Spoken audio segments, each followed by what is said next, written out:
Hello and welcome to another video in my channel. अभी हम जिस मैच के बारे में बात करने वाले हैं वो है आज शाम को होने जाने वाला वाइट रेड प्लस का मैच, जो कि होने जा रहा है ग्लॉस्टरशायर और ससेक्स के बीच में।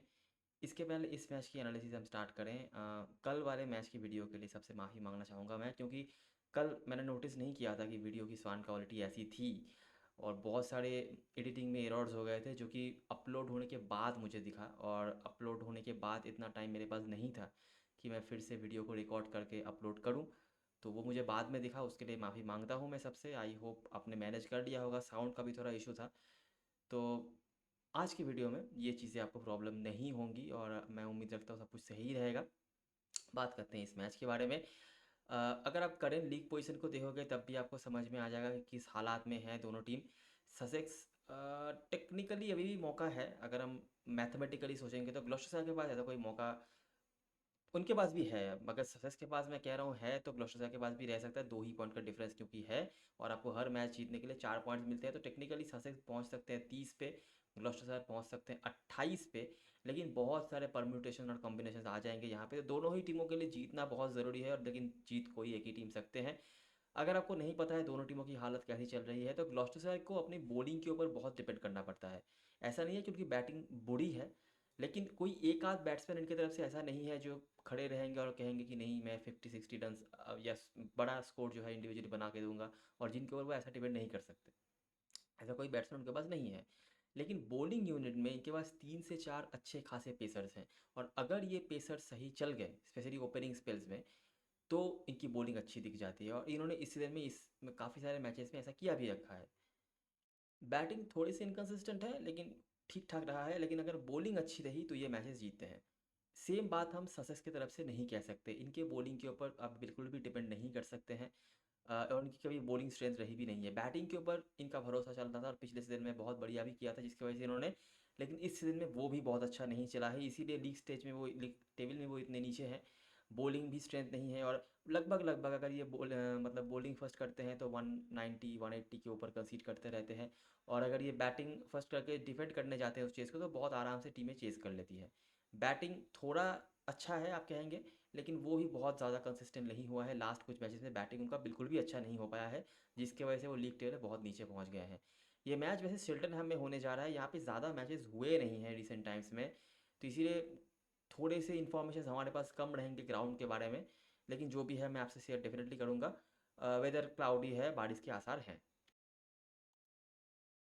अगर हम करंट स्टैंडिंग की बात करें तो ये तो मैंने आपको पहले दिखा ही दिया दोनों टीम कौन से हालात में है। मैथमेटिकली दोनों ही टीमों के पास चांसेस हैं, लेकिन हालात ख़राब ही हैं दोनों के। आप उम्मीद नहीं रखोगे एक के भी जाने के आगे पहुँचने के। आखिरी 5 मैचेस की अगर हम बात करें तो 2-3 से यहाँ पे पीछे है ग्लॉस्टरशायर की, जो कि होम टीम है वो। तो कम्पिटिटिव फिक्चर रहा है जैसे कि आप यहाँ पे देख सकते हैं। अभी आ जाते हैं और देखते हैं कि हेड टू हेड जो मैचेस हुए हैं, मतलब दोनों टीम जब आमने सामने खेली हैं आखिरी 5 मैचेस में, तो क्या हुआ है।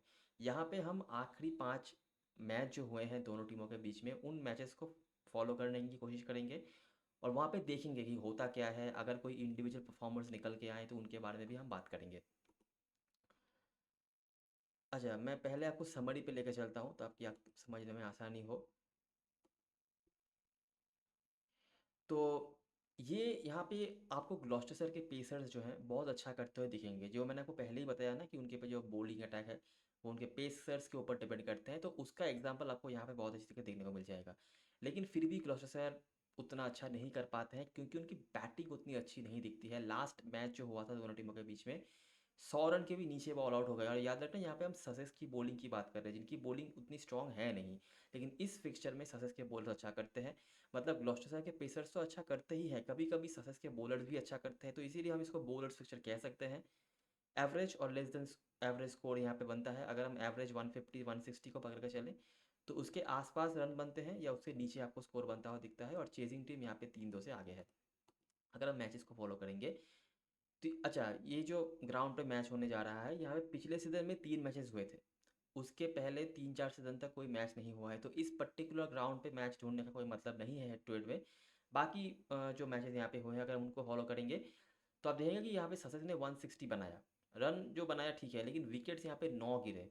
हैरिसन वार्ड स्क्वाड में है, खिलाया नहीं जा रहा। बाकी आप यहाँ पे पेसर्स का देख सकते हो, डेल और पेन के रूप में वैन ब्यूरन भी रेगुलरली बॉलिंग कराते हैं, स्मिथ स्क्वाड में है, खिलाया नहीं जा रहा। बाकी शॉ ये तीसरे पेसर हैं, तीनों ही पेसर यहाँ पे विकेट लेके जा रहे हैं। ग्लॉस्टर की बैटिंग ठीक ठाक रही थी। चार्ल्स वर्थ जिनका रोल अभी बहुत अच्छा हो चुका है, पहले तो मतलब खेलते थे बस, कुछ खास रोल उनका था नहीं, अभी बॉलिंग भी मिल जाती है और जब भी बॉलिंग करने आते हैं विकेट लेके आते हैं। बैटिंग भी ठीक ठाक कर रहे हैं। वैन ब्यूरन को रेगुलरली बॉलिंग मिल जाती है, बहुत खास कुछ उन्होंने अभी तक बॉलिंग से करा नहीं है। बाकी ये कुछ परफॉर्मेंसेज हैं। ब्रेसी का यहाँ पे कुछ रन है लेकिन वो खेल नहीं रहे हैं, खिलाया नहीं जा रहा, स्क्वाड में है। टेलर का है। बॉलरों में से मैकएनरू का 2 विकेट है और हडसन प्रेंटिस जिनको रेगुलरली बॉलिंग मिलती नहीं है। अगला मैच ग्लॉस्टर की बैटिंग आप देखेंगे 167, बहुत खास नहीं भी यहाँ पे नहीं था, यहाँ पे भी अच्छी बल्लेबाजी करी थी। 165 का हालांकि स्कोर था।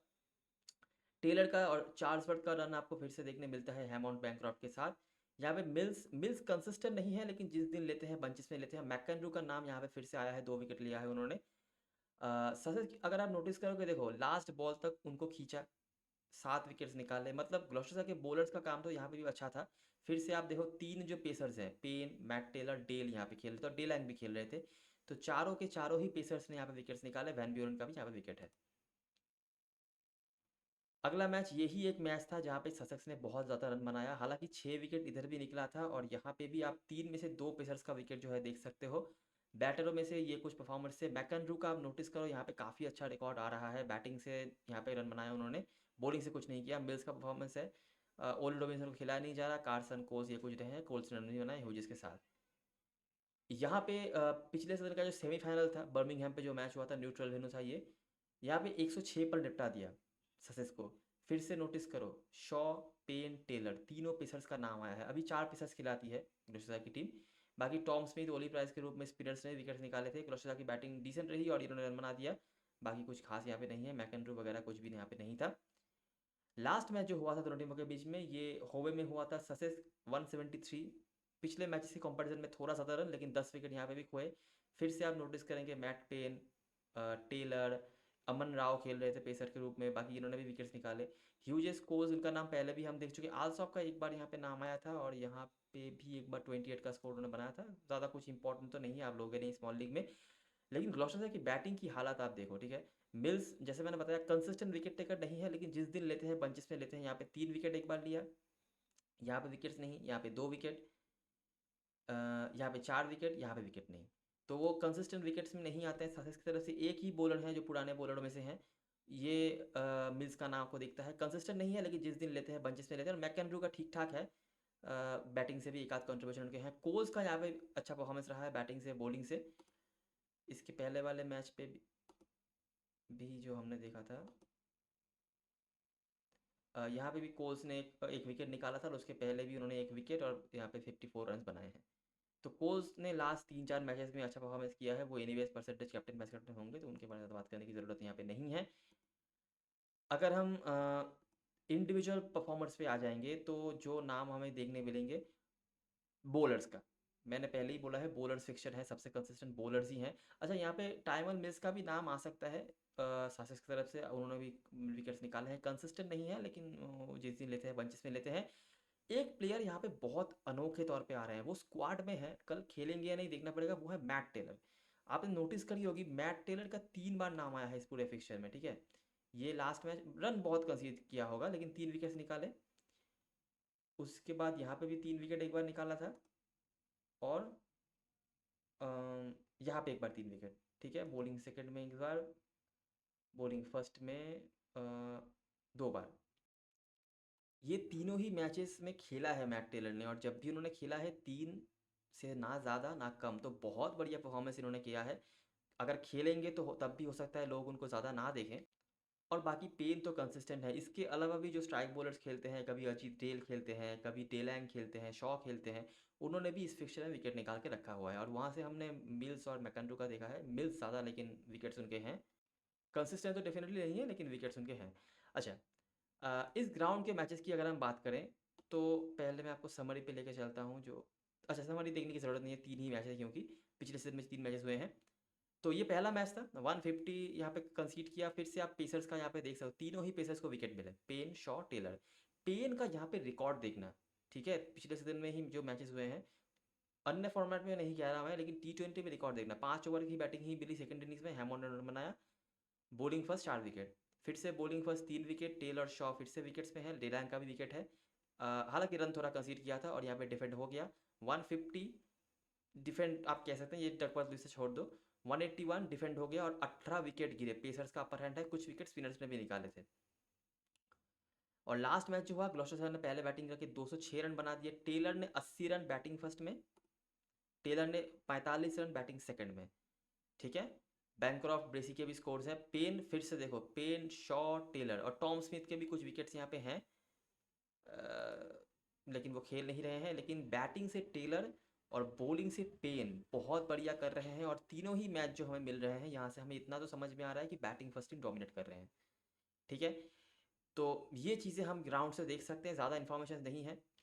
बैटिंग फर्स्ट टीम ने 180 प्लस भी बनाया है, 206 भी बनाया है, तो हम उम्मीद रख सकते हैं बैटिंग फर्स्ट यहाँ पे करना चाहती होगी टीम टॉस जीत के।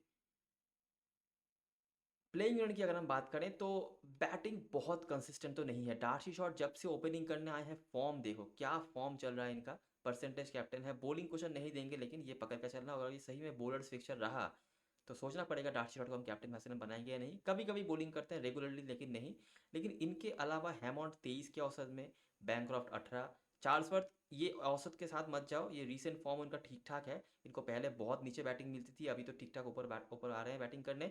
ओली प्राइस का लेकिन डिमोशन हुआ है इस सीजन में, बहुत गंदा वाला फॉर्म आप देख सकते हैं, बहुत बुरा है। टेलर का ठीक ठाक फॉर्म है, ग्राउंड में रिकॉर्ड अच्छा है। तो यहाँ पे बैटिंग के वजह से हम जिन प्लेयर्स को ले सकते हैं, डार्सी शॉट तो डेफिनेटली लेंगे, टेलर, ये दोनों के अलावा और मुझे कोई दिख नहीं रहा है। चार्ल्सवर्थ इनको बॉलिंग मिल जाती है कभी कभार, तो उस हिसाब से आप ले सकते हो, बाकी मुझे लगता नहीं और किसी को लेने की यहाँ पे ज़रूरत है। तो 3 प्लेयर्स इधर से हो गए। अगर हम बॉलरों में से बात करें, हम बॉलर्स फिक्सचर कह रहे हैं, स्ट्राइक बॉलर्स के ऊपर फोकस कर रहे हैं, तो डेफिनेटली डेविड पेन तो है ही, परसेंटेज बॉलर भी होंगे। शॉ ने भी यहाँ पे ठीक ठाक परफॉर्मेंस करा है और बहुत बंचेस में विकेट निकाला है, सबसे बड़ी बात यह है। आप देखिए तो 3 बार उन्होंने 3 या उससे ज़्यादा विकेट्स निकाले हैं, जो कि बहुत बड़ी बात है। ठीक है, डे लैंग ने भी ठीक ठाक किया है, कंसिस्टेंट विकेट्स में है। तो ये 3 तो हमें यहाँ से मिल ही रहे हैं। अगर यहाँ पे मैट टेलर खेल जाते हैं, जो खेल सकते हैं, अगर खेलते हैं तो उनको यहाँ पे ऐड कर लेना। वैन ब्यूरन ने कुछ खास किया नहीं है, और लेकिन एक लौते लौते नहीं, दूसरे स्पिनर के तौर पे इनको यूज़ किया जाता है। इनके मेन ये 4 पेसर्स ही हैं, उसके बाद थोड़ा बॉलिंग करा लेते हैं चार्ल्सवर्थ, थोड़ी बॉलिंग ओली प्राइस को मिल जाती है, वैन ब्यूरन को मिल जाती है। वैन ब्यूरन इनमें से रेगुलर बॉलिंग कराते हैं लेकिन ज़्यादा ओवर्स की बॉलिंग मिलती नहीं है, लेकिन पेन इनके ये पेसर्स ही हैं। मैट टेलर अगर यहाँ पे ऐड हो जाएंगे तो इनका रिकॉर्ड हमने देखा है। अगर हम यहाँ पे ससेक्स की तरफ से बात करेंगे तो थॉमस को ओपनिंग भेजा जा रहा है। 2 मैच में, एक में उन्होंने रन बनाया था 37 रन, एक में 1 रन बनाया, लेकिन इसके अलावा इनका फॉर्म ठीक ठाक रहा है, बहुत खास नहीं लेकिन ठीक ठाक है। डैनी ह्यूजेस उतना अच्छा फॉर्म वो नहीं दिखा रहे हैं, इससे काफ़ी बढ़िया प्लेयर वो है लेकिन उतना अच्छा फॉर्म इनका नहीं है। ना ही क्लार्क को आप भरोसा कर सकते। कोज ने ठीक ठाक किया है लेकिन रीसेंट फॉर्म बहुत ख़राब है। इनका औसत बहुत अच्छा दिख रहा था इस 4-5 मैच के पहले तक भी, लेकिन अभी बहुत नीचे हो चुका है। सिम्पसन का भी उतना अच्छा नहीं है, एक 50 प्लस का स्कोर है, बाकी 20 के ऊपर भी स्कोर नहीं बनाया। और जैसे मैंने पहले ही आपको बताया कि ससेक्स को अपनी बैटिंग के ऊपर डिपेंड करना पड़ता है, और ये तो इनके फॉर्म चल रहे हैं, इसीलिए वो रेगुलरली मैचेस हार भी रहे हैं। और बॉलिंग से तो कुछ उम्मीद रखा नहीं जा सकता है। आप नोटिस करोगे कि कोई भी कंसिस्टेंट स्कोर्स में नहीं है। टॉम क्लार्क ने कुछ डिसेंट स्कोर बनाए हैं लेकिन वो भी ज़्यादा भरोसा इन पर किया नहीं जाता है। डैनी ह्यूजे जो सबसे इंपॉर्टेंट प्लेयर है टॉप ऑर्डर में ओपनिंग में, उन्होंने सिर्फ एक बार 30 प्लस का स्कोर बनाया है। कोल्स का एक भी 30 प्लस का स्कोर नहीं है आखिरी 5 मैचेस में। सिम्पसन का एक स्कोर है, आल्सॉप का तो बिल्कुल ही अच्छा नहीं चल रहा है ये सीज़न। तो ये हालात है। अगर हम बॉलिंग पे आ जाएंगे तो बॉलर्स का अगर आप देखोगे तो यहाँ पे बहुत खास किसी का भी उतना नहीं है। मिल्स ने लेकिन जिस दिन लिया है बंचेस में लिया है, बाकी जिस दिन वो नहीं लेते हैं या 42 रन 36 रन कंसीड करते हैं। कार्सन के जगह पे ओली रॉबिन्सन को भी खेला जा सकता है, वो भी स्क्वाड में है। बाकी कुछ खास नहीं। कोल्स ने बॉलिंग से भी कुछ खास ऐसा नहीं किया है। मैकनरू जिस दिन लेते हैं बंचेस में लेते हैं, नहीं तो कंसिस्टेंट विकेट्स में वो नहीं है। लास्ट 5 में से 4 मैच में एक से ज़्यादा विकेट उन्होंने नहीं निकाला, जिनमें से 2 विकेट लेस भी गए हैं। एक बार जब लिया 3 विकेट लिया। तो ये हालात चल रहे हैं ससेक्स की टीम के, और इसीलिए इन फॉर्म तो वो बिल्कुल भी नहीं है। ठीक है, अगर जिस तरीके से उन्होंने शुरुआत किया था वो कंटिन्यू करते तो इतने नीचे वो लीग टेबल में नहीं रहते। स्पेशली बैटिंग से इनका हालत का बहुत ख़राब हुआ है। बॉलिंग मैकनरू ने कुछ मैचेस में बहुत बढ़िया किया है। मिल्स तो चलो सीजन परफॉर्मर है लेकिन बाकी किसी को भरोसा नहीं किया जाता। इस बीच डैनी लैम ने एक बार 5 विकेट निकाला था, तो वो भी एक बात है जिसकी वजह से 7 विकेट इनके हैं। लेकिन आप समझ सकते हैं 7 में से 5 विकेट एक मैच में निकाला है, तो उसके बाद तो वही है जिस दिन लिया है 2 विकेट 5 विकेट, बाकी 3 match wicketless. Captain vice captain choice की अगर हम बात करें तो जो नाम हमें यहाँ से मिलते हैं, शॉट और पेन के आसपास लोग जा रहे हैं। शॉट, देखो बैटिंग क्वेश्चन आपको देंगे, बॉलिंग का मैं नहीं कह सकता कितना बॉलिंग मिलेगा नहीं मिलेगा, विकेट मिलेगा नहीं। पेन हमारे लिए बहुत इंपॉर्टेंट प्लेयर बन जाते हैं। चार्ल्सवर्थ फॉर्म डिसेंट है, बॉलिंग भी मिल जाती है, तो हम इनको बिल्कुल कंसीडर कर सकते हैं। हैमॉन्ड देखना पड़ेगा हम ले पाते हैं या नहीं, क्योंकि हमें थोड़ा बॉलर्स के ऊपर फोकस करना है इस फिक्चर में, तो हो सकता है हैमॉन्ड हमारी टीम में नहीं भी हो। मैट टेलर अगर खेलते हैं डेफिनेटली आपकी टीम में होने चाहिए, नहीं तो शॉ भी हैं अच्छे फॉर्म से गुजर रहे हैं। जैक टेलर बैटिंग से आप दे सकते हो। कोल्स और मैकेंड्रू के साथ लोग जा रहे हैं। कोल्स दोनों तरफ से आपको पॉइंट दे सकते हैं, तो इसीलिए हम रखेंगे। कैप्टन वाइस कैप्टन मैं अभी के लिए नहीं सोच रहा। मैकेंड्रू लेकिन अच्छा रिकॉर्ड होल्ड करते हैं, और ये ऐसे बॉलर हैं जिस दिन लेते हैं बंचेस में लेते हैं, बैटिंग भी कर सकते हैं। ह्यूज सिम्पसन देखना पड़ेगा क्या कर पाते हैं, हम ज़्यादा कुछ फोकस यहाँ पे नहीं है। थॉमस को बड़ी लीग में ट्राई करना है, इस मैच में तो नहीं कहूँगा मैं, क्योंकि यहाँ पे हम थोड़ा बॉलर्स के ऊपर फोकस कर रहे हैं। अन्य मैचेस में जहाँ पे हाई स्कोरिंग मैचेस रहेंगे, हाई स्कोरिंग पिचेस रहेंगे, वहाँ पे थॉमस को ट्राई कर लेना। इनके पास तेज़ इनिंग्स खेलने की एबिलिटी है, बॉलिंग भी कराते हैं। और उसके बाद डैनी लैम बैटिंग बॉलिंग दोनों तरफ से पॉइंट दे सकते हैं, इसीलिए। अच्छा, अभी के लिए मैंने ऐसा स्ट्रक्चर बनाया है, जैसा मैंने आपको बोला कि मेरे को एक बॉलिंग हैवी टीम बनाना है, तो वही यहाँ पे है। डैनी लैम को लोग नहीं ले रहे हैं बिल्कुल भी। इनको मैंने इसीलिए रखा है कि इनको 2-3 ओवर की बॉलिंग मिल जाती है, और अगर सही में क्लस्टर की बॉलिंग अच्छी रही, जैसा कि मैं इस टीम से उम्मीद रख भी रहा हूँ यहाँ पे जो मैंने टीम बनाया है, तो इनके पास बैटिंग भी आ जाएगी। और ये बैटिंग भी तेज़ कर चुके हैं इस सीजन में एक बार। मैकनरू तो चलो है ही, मिल्स कोस ये सब से हैं। चार्ल्सवर्थ का भी वही है, ठीक ठाक फॉर्म दिखाया है, बॉलिंग कर सकते हैं। और ये ने जब भी रेगुलरली बॉलिंग ये नहीं कराते हैं, ठीक है, लेकिन जब भी बॉलिंग करते हैं ना, इनको विकेट लेना आता है। अगर आप नोटिस करोगे, ये देखो ये विकेट्स में रहते हैं, ये रेगुलरली बॉलिंग नहीं कराते हैं, लेकिन जिस दिन बॉलिंग को बराबर मिल जाती है, ये विकेट्स में रहते हैं। बाकी बैटिंग से भी ठीक ठाक फॉर्म दिखा रहा है, बैटिंग में प्रमोशन भी मिल रहा है इनको। बैटरों में से मैंने सिर्फ एक प्लेयर को रखा है, वो है टेलर। हैमॉन्ड, ह्यूजेस, ये दोनों के परसेंटेज ज़्यादा हैं। ह्यूजेस को मैं शायद एक बार के लिए लेके भी चलूँ, कि थोड़ा डिपेंडेबल ज़्यादा ऑप्शन है। बाकी मुझे लगता है ना मैं किसी को यहाँ पे लूँगा। हालांकि याद रखना ससेस की बॉलिंग ज़्यादा भरोसे लायक है नहीं, तो हैमॉन्ड और ह्यूजेस में से आप एक को ले सकते हो अगर आपको एक्स्ट्रा बैटर चाहिए। यहाँ पे आप जिसके जगह पे ले सकते हो वो है डैनी लैम्प, इनके जगह पे आप ले सकते हो। शॉ का फॉर्म अच्छा है, ठीक है, इनका परसेंटेज भी डिसेंट है। मर्चेंट डेलैंग ने भी ज़्यादा मैचेस खेले नहीं है, लेकिन जितने मैचेस खेले हैं उन्होंने अच्छा ही किया है इस टीम के होकर। पेन मिल्स तो है ही। कीपर सेशन में आप किसी को भी ले लो, मेरा कोई प्रेफरेंस नहीं है। इनमें से कोई भी खास कंसिस्टेंसी किसी ने दिखाई नहीं है। सिम्पसन बेहतर है इनमें से, तो आप उनको ले सकते हो। मेरा किसी भी प्रेफरेंस ऐसा नहीं है, ठीक है, वो आपका सिलेक्शन आप कर सकते हो। यहाँ पे डैनी लैम के जगह पे आप हैमॉन्ड को ले सकते हो अगर आप चाहो तो, लेकिन मुझे यहाँ पे बॉलिंग हेवी टीम बनाना था, तो मैंने ऐसा बनाया है। कैप्टन वाइस कैप्टन जनता शॉट के साथ जा रही है। मेरे लिए यहाँ पे डेविड पेन बहुत बढ़िया ऑप्शन है। उनके रिकॉर्ड्स हमने ग्राउंड में देखे हैं, हेड टू हेड में भी ठीक ठाक है।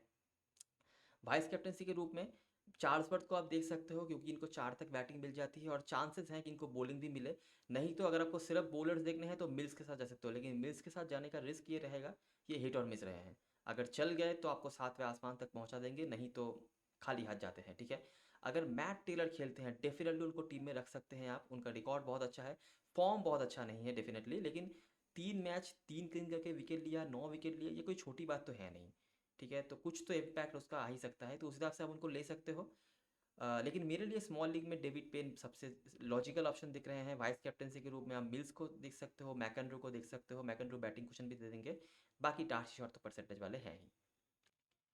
तो ये रही सारी चीज़ें और सारी एनालिसिस। अगर आपको वीडियो पसंद आई हो तो लाइक ज़रूर करना, सब्सक्राइब करना चैनल को, टेलीग्राम चैनल पे ज़रूर ज्वाइन हो जाना, क्योंकि लास्ट मोमेंट पे सारी अपडेट्स उधर आने वाली हैं। तब तक के लिए best luck for this match and goodbye for now.